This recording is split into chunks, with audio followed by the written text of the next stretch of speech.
Abattoir Season 6, Episode 2. Here is my review.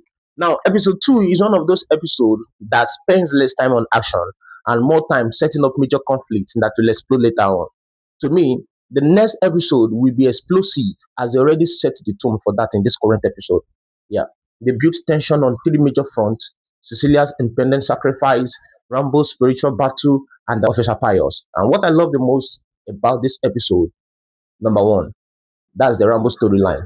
Yeah, for me, that's the standard part of the episode 2. Rambo's prison storyline. The writer brilliantly contrasts the old Rambo with the new Rambo, that's Pastor Paul.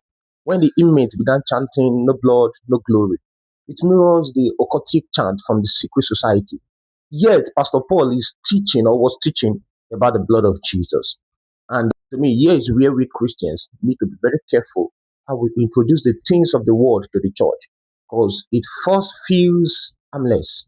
Yeah, we all saw how that one of the inmates kept repeating that chant while Pastor Paul was actually preaching to another inmate. If he had not rebuked that inmate right there, that moment, I bet you the truth, it could have given birth to something else. It would have escalated beyond what happened at that scene. Moving on, the scene where Kante tried to resurrect the old Rambo was another specially well written scene. Right there, the episode moves from physical drama into spiritual warfare. That wasn't just a fight between two men, it was a fight between the old nature and the new nature.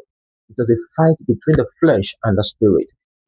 Honestly, that scene carried the deepest spiritual weight in that episode.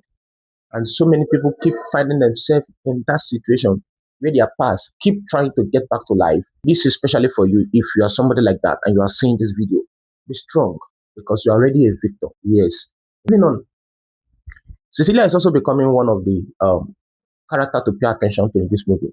I see a serious battle in front of her. Yeah, especially when she gets connected to Martin in a future episode.